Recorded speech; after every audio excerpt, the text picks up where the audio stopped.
ഒരു മാരേജിനെ പറ്റിയൊക്കെ കേട്ടു, ശരിയാണോ? എടോ കല്യാണം കഴിക്കണമെങ്കിൽ മിനിമം താലി കെട്ടാനുള്ള ആരോഗ്യമെങ്കിലും വേണം. കൊറേ കമ്മിറ്റ്മെന്റ്സ് ഉണ്ട്, കൊറേ വേറെ ആളുകളുണ്ട്. ഉണ്ട്. അതെ, പിരിയാൻ കഴിയാത്തവണ്ണം ഞങ്ങൾ അടുത്തു പോയി അല്ലേ മേളൂ. മോനെ ദാമു, നിന്റെ വെടി ഞാൻ കൊറേ കേട്ടതല്ലേടാ. ഇൻസ്റ്റാഗ്രാമിൽ എനിക്ക് ഒരു പെൺകുട്ടി മെസ്സേജ് അയക്കാനായിട്ട്. എന്ത് പറഞ്ഞിട്ട്? എന്തൊക്കെയാ അവള് പറഞ്ഞത്? ഒന്ന് കേക്കട്ടാ. നീ അതിന്റെ പേരിൽ പറയാ, പുറത്താരോടും പറയരുത്. കുട്ട അനിത്യ കുട്ട ഉറങ്ങിയ കുട്ട ഗുഡ് നൈറ്റ് ഡാ സ്വീറ്റ് ഡ്രീംസ് ഡാ ഐ ലവ് ഇട്ടാ അങ്ങനെയൊക്കെ പല ലവ്ച്ചിനടിക്കാൻ പറയാലോ, ചെറിയൊരു ഇഷ്ടമുണ്ട്. അങ്ങനെ കുറെ ആരാധികമാരുണ്ട്. ധാരാളം അപ്പോയിന്റ്മെന്റ്സ് ഉള്ള ആളാ ഇത്. 9 മണിക്ക് ലതിക, 10 മണിക്ക് മേഴ്സി, 10:30 ഗീതാ ഷെട്ടി, 10:45 മീനാ റെഡ്ഡി, 11 മണിക്ക് വീണ്ടും ലതിക. ഇതൊക്കെ കറക്റ്റ് ആയിട്ട് ഡീൽ ചെയ്തില്ലെങ്കിൽ എല്ലാം പൊളി. ഞാൻ എപ്പോഴും നേരത്തെ കെട്ടണമെന്ന് ആഗ്രഹിക്കുന്ന ആളാ. എന്നിട്ട് നേരത്തെ കിട്ടിയിട്ട് അത് കഴിഞ്ഞിട്ട് ഇപ്പൊ പെട്ടെന്നൊക്കെ ആൾക്കാർ തട്ടിപ്പോകുന്നുണ്ട്.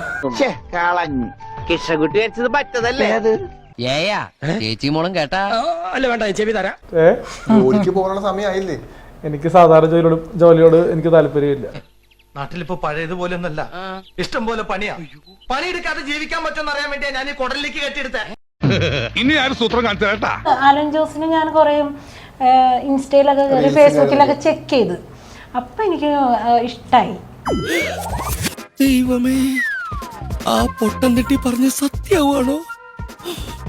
ഇപ്പൊ വിശ്വാസായില്ലേ? എന്നാലും എന്റെ പൊട്ട, നീ ഇതെങ്ങനെ? ഞാൻ ട്രൈ ചെയ്തിടാ, ട്രൈ. എന്റെ ട്രൈ കണ്ട അവള് വീണു. എന്നാൽ ഇവനിതിനെങ്ങനെ ചാലാക്കി? പ്രൊപ്പോസൽ ഇപ്പോ പെരേര പറഞ്ഞാൽ പ്രിയ എന്തായിരിക്കും മറുപടി പറയാ? ഞാന് അത് സ്വീകരിക്കും. ഞാനിത് വിശ്വസിക്കാം. അങ്ങനൊന്നും ഇല്ല, അങ്ങനൊന്നും ഉണ്ടാവാൻ പാടില്ല. ഞാൻ ഇത്രയും വൈറലായിട്ടും ഒരു പെൺകുട്ടി പോലെ എന്നോട് വന്ന് ഐ ലവ് യു എന്ന് പറഞ്ഞിട്ടില്ല. അവനും പെണ്ണ് എന്റെ കാര്യം ആലോചിക്കുമ്പോഴാ. ഓ, ഇല്ലെങ്കിൽ വേണ്ട. പെണ്ണ് കിട്ടിയില്ലെങ്കിൽ കിട്ടണ്ട. പെണ്ണ് കെട്ടിയിട്ടല്ലോ ഇന്ത്യൻ പ്രസിഡന്റും പ്രധാനമന്ത്രിയും ഒന്നും നാട് ഭരിക്കണേ. ഇനി ഞാൻ അങ്ങനെ പെര നിറഞ്ഞ് നിന്ന് പോവാണെങ്കിൽ അങ്ങോട്ട് പോട്ടെ.